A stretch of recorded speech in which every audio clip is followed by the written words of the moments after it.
He'll be speaking on quite an interesting heading, the blockchain, part of the solution or part of the problem?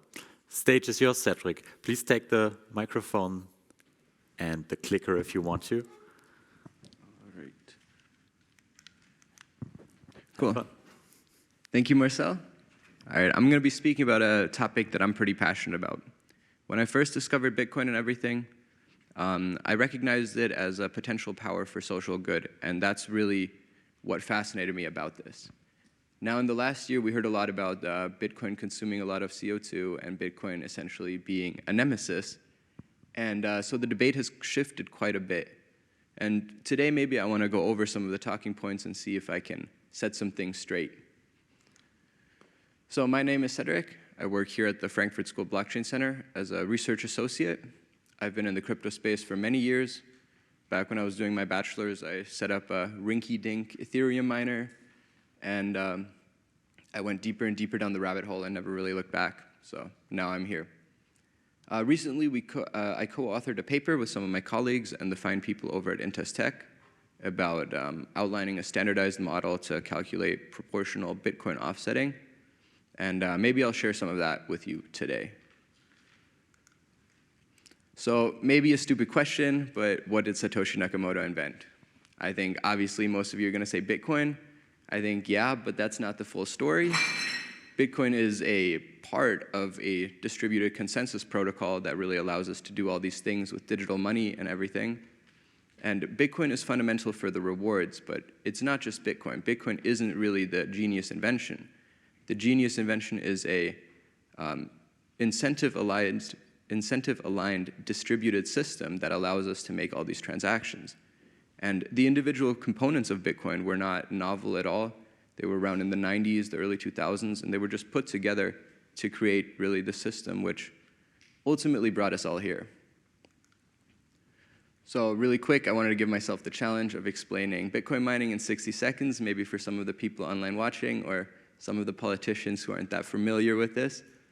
So Bitcoin mining relies on a hashing function, specifically SHA-256, and the way it works is you can put anything in it, a photo, a file, a song, text, and out comes 64 hexadecimal characters that are seemingly random.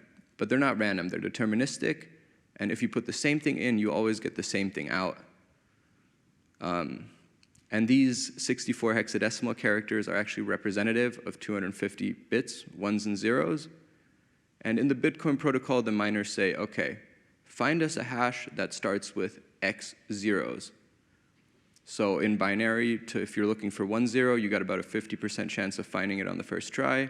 And the more zeros you add, the less likely it is a miner will find it through trial and error. That is essentially how Bitcoin mining works. The trick here is that the protocol automatically adjusts so that a new block is found every 10 minutes, regardless of how many people are mining. So if more miners come with more hashing power, the system says, okay, now you need more zeros in the beginning, and if miners leave, it's the opposite. The first person to find a hash that meets the requirements of the system, get the block reward, currently 6.25 Bitcoin, close to $300,000. And that's why miners do it. Essentially, you spend money on power in hopes of getting the reward. If you act honestly, you get money back. If you act dishonestly, you just wasted a ton of money on electricity. That's what makes Bitcoin secure. And that's why Bitcoin uses energy. And I think an important distinction to make is Bitcoin uses electricity. Bitcoin doesn't waste electricity. How efficiently it uses electricity is a different question, and that's when we're going to get into what we're going to get into next. That is going to be the meat of this presentation. So we here at the Frankfurt School Blockchain Center recently tried to calculate what exactly the CO2 footprint of the whole Bitcoin network is, which sounds simple enough, but it's really not. You have to make a ton of assumptions. So luckily, our distant colleagues over in America, they came up with a cool index, which I recommend you check out this website. Every day they estimate roughly how much electricity the Bitcoin network used. There are some assumptions in there, and it's not 100% precise. There's a big margin of error. And the most important thing is that the energy consumption fluctuates, as does the Bitcoin price, because sometimes Bitcoin is profitable to mine, sometimes it's not. And a lot of miners really just care about the fiat value, not about holding the Bitcoin long term. So what we did is we looked at a longer period of time, specifically a whole year, and we came out at about that in this year, Bitcoin used a total of about 91 terawatt hours. Yeah, I realize we have to put that figure into context because it's hard to say if that's a lot, but we'll get to that. So the thing is, electricity consumption by itself has nothing to do really with carbon footprint. What really matters is the energy sources that are being used. You know, is it hydropower, is it geothermal, or are you burning coal, essentially? So step 2 is coming up with an estimated energy intensity, or CO2 intensity per kilowatt hour. So for this, we looked at which countries have what percentage of the hash rate, and what is their average CO2 intensity of their electric grid. I recognize these numbers are probably quite small, but what's important is we came out at a weighted average of about 420 grams of CO2 per kilowatt hour. And if we put the two together, the 91 terawatt hours with our about 420 grams, we come out at about 38 megatons of CO2, which were emitted related to Bitcoin mining during that 1 year, which is definitely not an insignificant amount. It's quite a lot. It's actually 0.08% of all global emissions during that time, which, yeah, you probably hear in the headlines, Bitcoin consumes more electricity than, consumes more electricity than some countries, and that is true. Just for fun, I wanted to compare it to some other things. This is not, but other things are so bad too, Bitcoin is okay.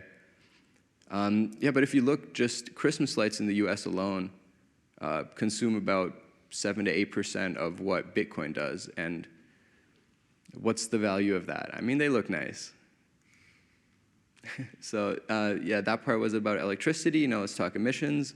Like I said, Bitcoin is responsible, or was responsible, for about 0.08% of global emissions. Again, putting it into context, there's other things that arguably give less value and emit more.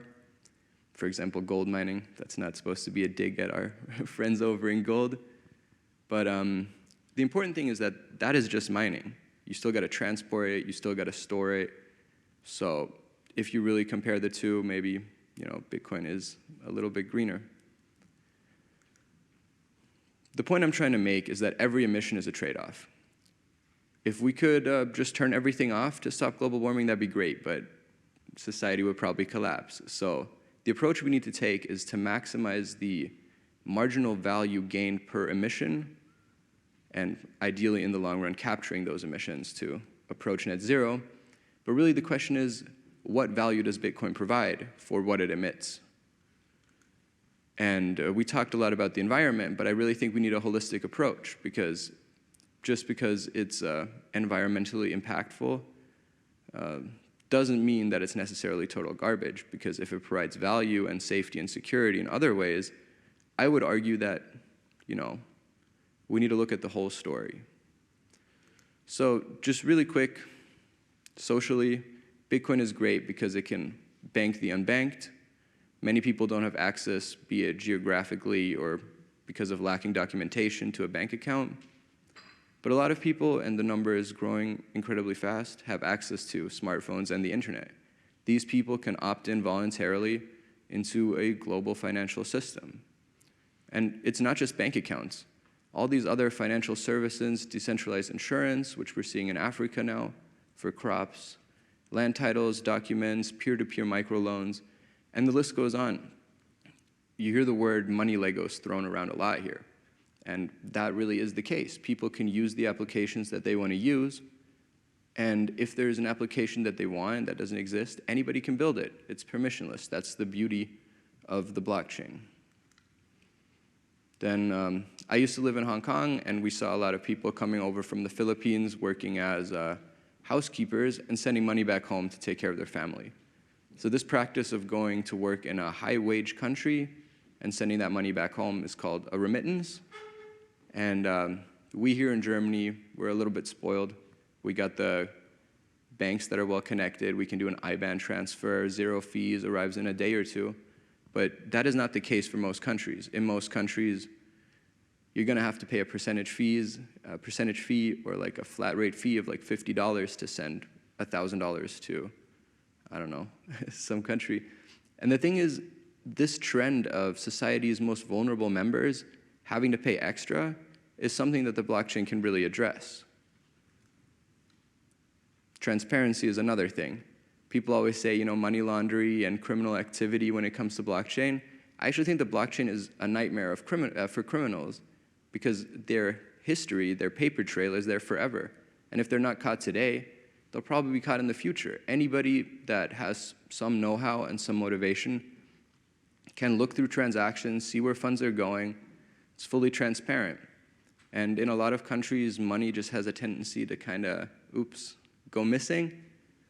And not only is it obviously bad because people need the money to lead better lives, but it also leads to a lot of political instability and a loss of trust in government.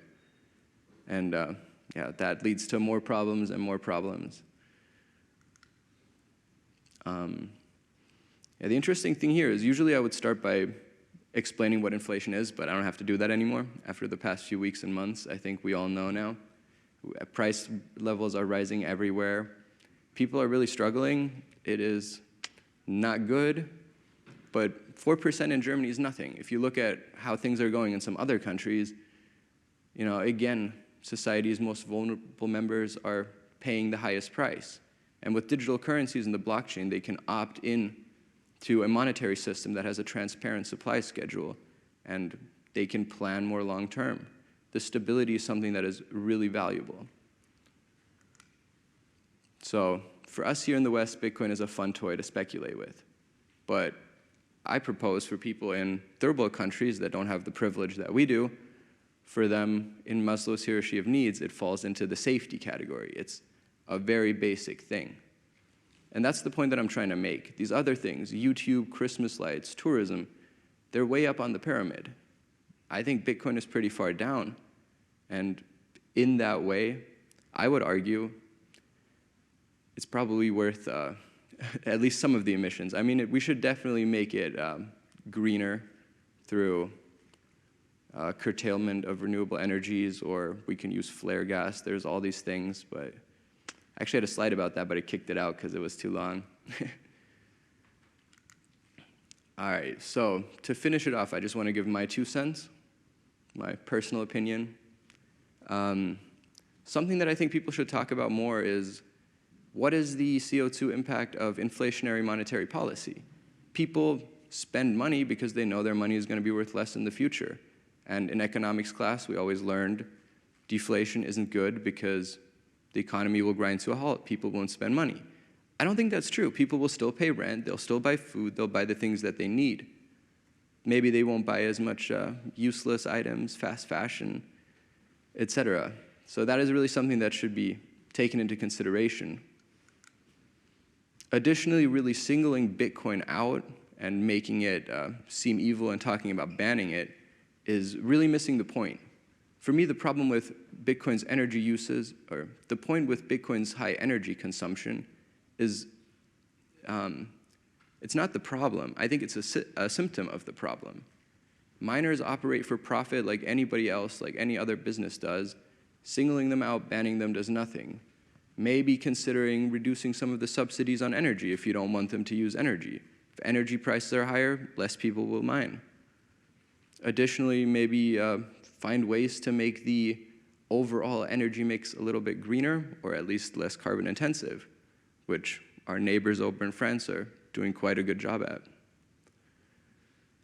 And finally, we see both retail and institutional investors who have an increasing desire to have ESG-compliant assets in their portfolios.